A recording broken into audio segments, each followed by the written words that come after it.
pause real quick. And we will pop on out of here and we'll switch on over for some My Immortal. Are you guys ready?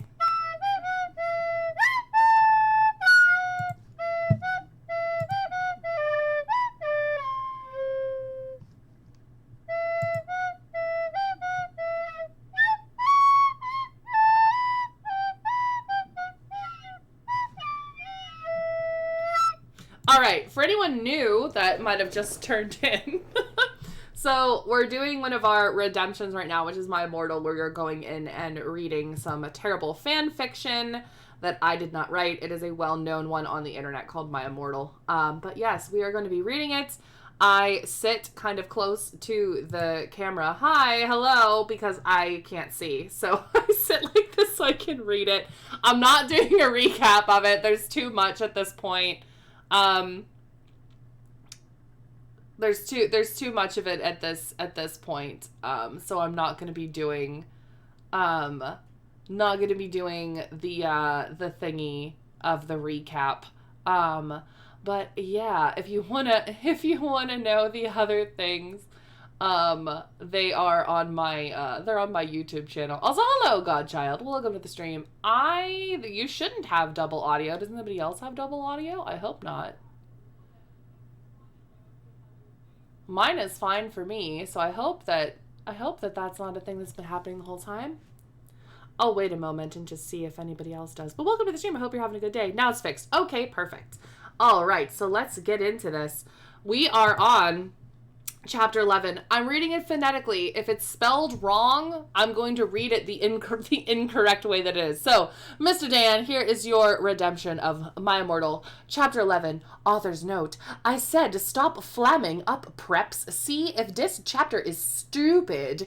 It deals with really serious issues. See for yourself. If it's stupid, brown fangs to my friend Raven for helping me. No, I screamed. I was horrified. Bloody Mary tried to comfort me, but I told her to fuck off, and I ran to my room crying to myself. Dumbledore chased after me, shouting that he had to stop when I went into the room, because he would look like a perv that way. Anyway, I started crying tears of blood, and then I slit both my wrists. They got all over my clothes, so I took them off and jumped into the bath angrily while I put on a Linkin Park song at full volume. I grabbed a stake and almost stuck it into my heart to commit suicide. I was so fucking depressed. I got out of the bathtub and put on a black low-cut dress with lace all over it, sadly. I put on black high heels with pink metal stuff on the ends and 6 pairs of skull earrings. I couldn't fucking believe it. Then I looked out the window and screamed. Snap was spying on me. He was taking videotape of me, and Lupin was masticating to it. They were sitting on their broomsticks. Ooh, you fucking pervs, stop looking at me naked. Are you pedos or what? I screamed, putting on a black towel with a picture of Marilyn Manson on it. Suddenly, Vampire ran in. Abracadabra, he yelled at Snape and Lupin, pointing his womb.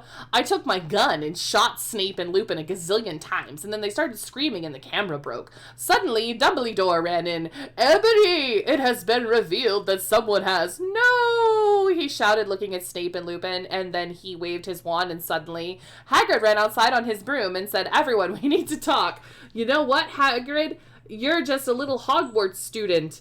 I may be a Hogwarts student, Hagrid paused angrily, but I am also a Satanist. This cannot be, Snap said in a crisp voice as blood dripped from his hand where Dumbledore's wand had shot him. There must be other factors. You don't have any, I yelled in madly.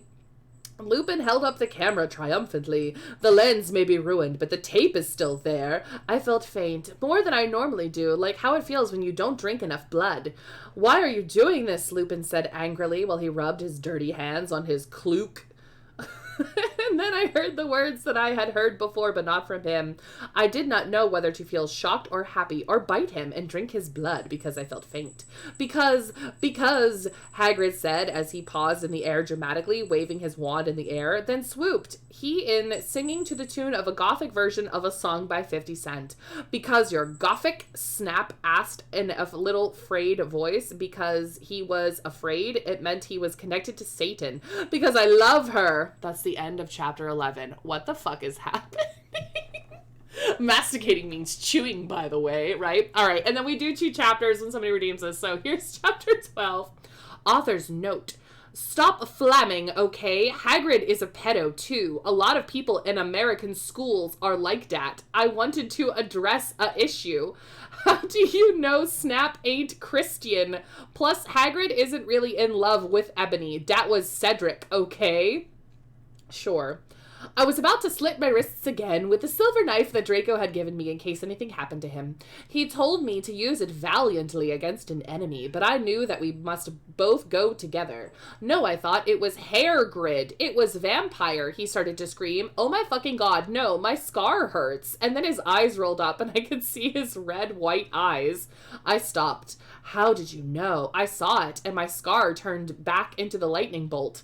No! I ran up closer. I thought you didn't have a scar anymore, I shouted. I do, but Diablo changed it into a pentagram for me, and I always covered up with foundation, he said back. Anyway, my scar hurt, and it turned back into the lightning bolt. Save me! Then I had a vision of what was happening to Draco. Voldemort has him bondage. Anyway, I was at the school nurse's office, now recovering from slitting my wrists. Snap and Lupin and Hagrid were there too. They were going to St. Mango's after they recovered because they were pedophiles, and you can't have those fucking pervs teaching at a school with lots of hot girls. Dumbledore had constipated the Cydio camera, and they took of me naked. I put on my middle finger at them. Anyway, Hagrid came into my hospital bed holding a bouquet of pink roses. Enobi, I need to tell you something, he said in a serious voice, giving me the roses. Fuck off, I told him. You know I fucking hate the color pink anyway, and I don't like fucking up preps like you, I snapped. Hagrid had been mean to me before for being gothic. No, Enobi, Hagrid says, those are not roses. Why are they goths to you, poser prep? I asked, 'cause I was angry that he had bought me pink roses. I saved your life, he yelled angrily. No, you didn't, I replied. You saved me from getting a Paris Hilton pee video made from your shower scene and being viewed by Snap and Lupin, who masturbated. See, is that spelled wrong? To it, he added silently. Whatever, I yelled angrily. He pointed his wand at the pink roses. Those aren't roses. He suddenly looked at them with an evil eye and muttered, well, if you wanted honesty, that's all you had to say. That's not a spell. That's a MCR song, I corrected him wisely. I know. I was just warming up my vocal cords. Then he screamed, Petalus, Maringo, me, crema, blah, blah, blah. For all you cool gothic MCR fans out there, that is a tribute. I specifically for Raven, and I love you, girl. I'm not okay, oh. And then the roses turned into a huge black flame floating in the middle of the air, and it was black. And now I knew he wasn't a prep. Okay, I believe you. Now, what the fuck is Draco? Hagrid rolled his eyes. I looked into the balls of flame, but I could see nothing. You see, Enobi, Dumbledore said, watching the two of us watching the flame. To see wit is in the flames. Haha, you reviewers, flames. Get it? You must find yourself first, Kay. I have found myself okay, you old mean man, Hagrid yelled. Dumbledore looked shocked. I guess he didn't have a headache or else he would have said something back. Hagrid stormed off back into his bed. You are a liar, Professor Dumbledore. Anyway, it literally like every single sentence says, anyway. When I got better, I went upstairs and put on a black leather mini dress that was all ripped on the ends with lace on it. There was some corset stuff on the front. Then I put on some black fishnets and black high-heeled boots with pictures of Billie Joe Armstrong on them. I put my hair all out around me so I looked like Samara from The Ring. If you don't know who she is, you're a fucking prep, so fuck off.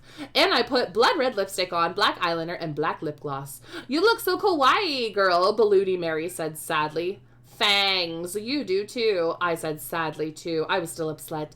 I slit both my wrists, feeling totally depressed, and then I sucked out all my own blood. I cried again in my bathroom and put the shades on so Snap and Lupin couldn't spy on me this time, and then I went to some classes. Vampire was in the hair of magic creatures. He looked all depressed because Draco had disappeared, and he had used to be in love with Draco. He was sucking some blood from a Hufflepuff. Oh my god, how long is this chapter? Hi, he said in a depressed way. Hi back, I said in a Waquali way. We both looked at each other for some time. Harry had beautiful red gothic eyes, so much like Draco's. Then we jumped on each other and started screwing. Stop it now, you horny simpletons, shouted Professor McGoggle, who was watching us, and so was everyone else. Vampire, you fucker, I said, slapping him. Stop trying to screw me. You know I love Draco. I shouted, and then I ran away angrily. Then he started to scream, oh my fucking god, no, my scar hurts. And then his eyes rolled up and you can see his red, white eyes. No, I ran up closer. I thought you didn't have a scar anymore, I shouted. Did she just repeat she literally just repeated the same shit. I do, but Diablo changed it into a pentagram for me and I always covered up with foundation, he said back. Anyway, my scar hurt and then I had a vision of what was going to happen to Draco. Voldemort has him in bondage. Special thanks to Raven, my gothic blood sister. What the fuck? You're supposed to writ this. Hey, Raven, do you know where my sweater is? And that's the end of the chapter. What is happening? It makes no sense. Anyway, enjoy!